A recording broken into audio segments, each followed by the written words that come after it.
Hola, hola, hoy vamos a estudiar la organografía y anatomía de la raíz. Dentro de la botánica existe la organografía, que es la encargada de estudiar los órganos que constituyen a los vegetales superiores. La raíz es esa parte inferior de la planta, es un órgano que está adaptado para la absorción y conducción de agua con sales minerales y también pues acumula nutrientes y sujeta la planta al suelo. Para esta práctica de laboratorios contamos con dos objetivos. El primero es conocer la anatomía típica de raíces de pteridofita, licopodiofita, gimnospermas, angiospermas, así como el caso especial de la raíz modificada para el almacenamiento y raíces simbiontes. El segundo objetivo es identificar los tejidos más importantes que integran a una raíz de una dicotiledónea y una monocotiledónea con crecimiento primario. Para el desarrollo de esta práctica vamos a utilizar biológicos como raíces de balazo, cilantro, zanahoria, maíz, caña, cebolla, remolacha, yuca, orquídea, helecho, dormidera y micropreparados de raíz. Reactivos como tionina, vidrería como láminas, laminillas, caja de Petri y gotero, un equipo microscopio y una cuchilla minora. Para la metodología se realizó una observación macroscópica de la raíz fasciculada de la monocotiledónea. En las monocotiledóneas el sistema radicular es fasciculado, formado por un manojo de raíces adventicias originadas en la base del tallo. Las que pueden ramificarse pero nunca tienen crecimiento secundario. Raíz pivotante de dicotiledónea. En las dicotiledóneas el sistema radicular es pivotante, es decir, que consta una raíz principal de la cual salen laterales. Las partes maduras presentan crecimiento secundario y la absorción de agua se lleva a cabo por los extremos a través de los pelos radiculares. La zanahoria se cultiva por su raíz, que normalmente es de color naranja. Contiene una raíz primaria central nítida y dominante sobre las raíces laterales. Se engrosa total o parcialmente por la acumulación de sustancias de reserva. Este tipo de raíces solo se produce en dicotiledóneas. La yuca tiene un sistema radical fibroso. Las raíces crecen desde el tallo o estacas plantadas como semillas. La textura es lisa o rugosa y el color de su epidermis llega a ser pardo oscuro, pardo rojizo, pardo amarillento, blanco rosáceo, castaño claro, oscuro amarillo. Según su forma, es una raíz fasciculada tuberosa y teniendo en cuenta su origen es adventicia. La raíz de la yuca es un alimento altamente energético y es una raíz reservante, ya que su desarrollo acumula sustancias, o sea el almidón. Los nódulos radiculares son estructuras vegetales presentes en las raíces, principalmente de las leguminosas, que forman simbiosis con bacterias fijadoras de nitrógeno. Para el análisis de la raíz con estructura primaria de la dicotiledónea, monocotiledónea y gimnosperma se realizó un corte transversal, que luego fue llevado al microscopio para su respectiva observación. La estructura típica de una raíz primaria en gimnospermas y dicotiledóneas es la siguiente. Sus partes se constituyen de fuera a dentro de la siguiente forma. Externamente se encuentra la rizodermis, capa de células más externa que recubre las raíces jóvenes. No está cutinizada y tiene estomas. Debajo de esta se encuentra el córtex, que es la capa más externa, que forma la exodermis, y la más interna la forma la endodermis. La exodermis, al ser la capa más externa, está debajo de la rizodermis y pues normalmente es una capa unicelular. Después viene la corteza, formada por células parenquimáticas. Esta está formada por bastantes capas de células. Luego de esta viene la capa más interna, que es la endodermis. Es una capa de células continuas que está situada al interior del córtex. Hacia el interior de la endodermis se encuentra el periciclo. Está formado por una o varias capas de células parenquimáticas que pueden recuperar la actividad meristemática debajo de la endodermis. A partir del periciclo se forman las raíces laterales, el cambium suberoso y parte del cambium vascular.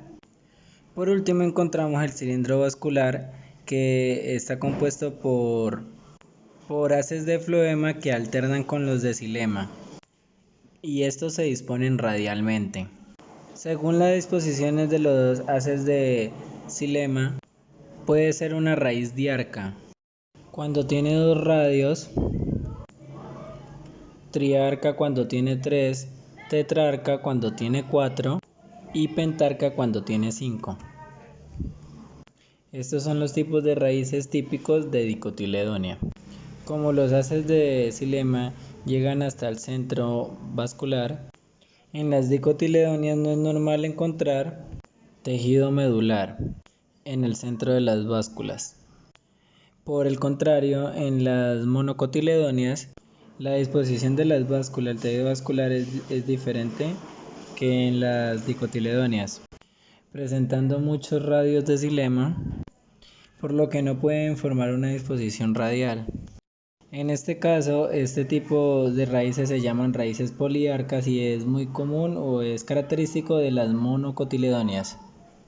Por lo tanto, como los vasos de xilema no llegan hasta el centro, se hacen presentes células parenquimáticas medulares pues en el centro de la raíz. Esto es lo que diferencia a las monocotiledóneas de las dicotiledóneas, puesto que el resto de su estructura es semejante entre los dos tipos de raíces. Luego de esto revisar el crecimiento primario de una raíz de dicotiledóneas y monocotiledóneas, venimos a observar el crecimiento de una raíz, o bueno, la estructura de una raíz, esto con crecimiento secundario.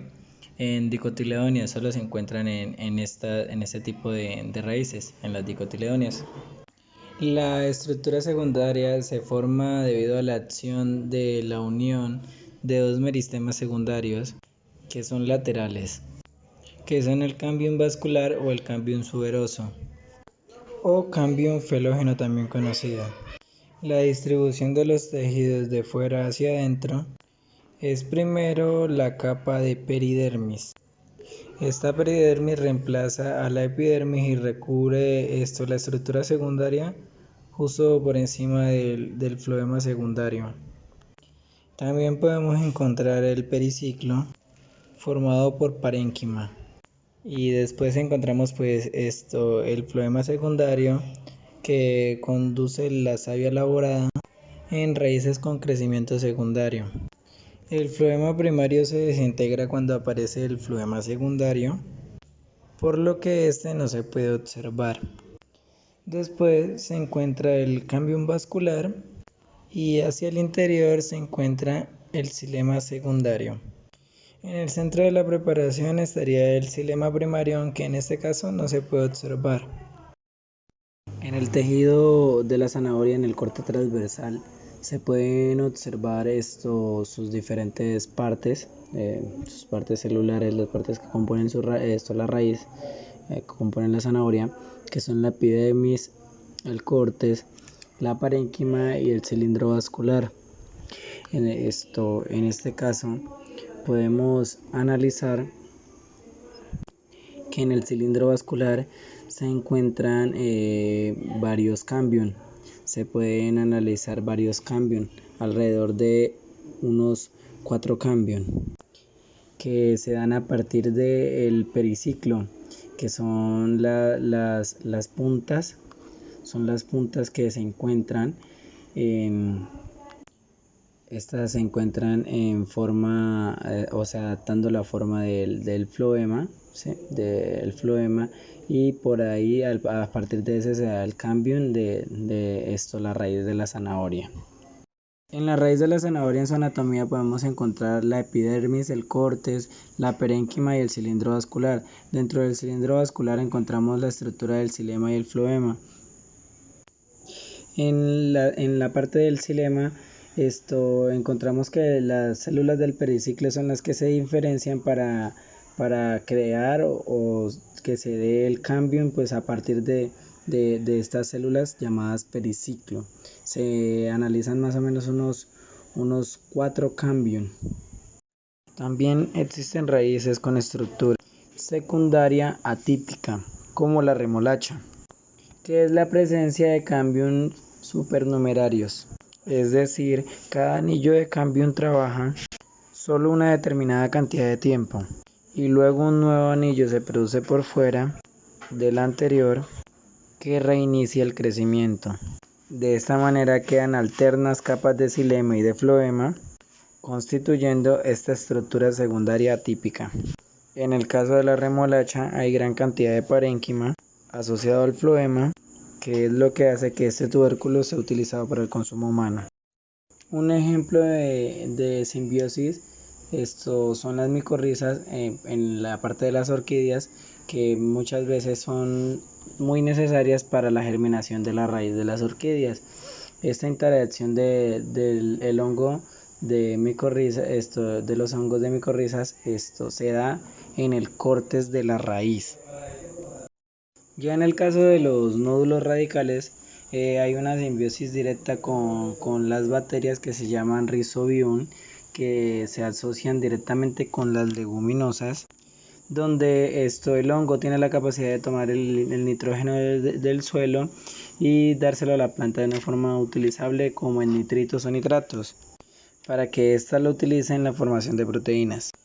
Y en este caso de simbiosis, las plantas son capaces de ceder sus carbohidratos obtenidos mediante la fotosíntesis al hongo, que pues le proporciona a ella el nitrógeno.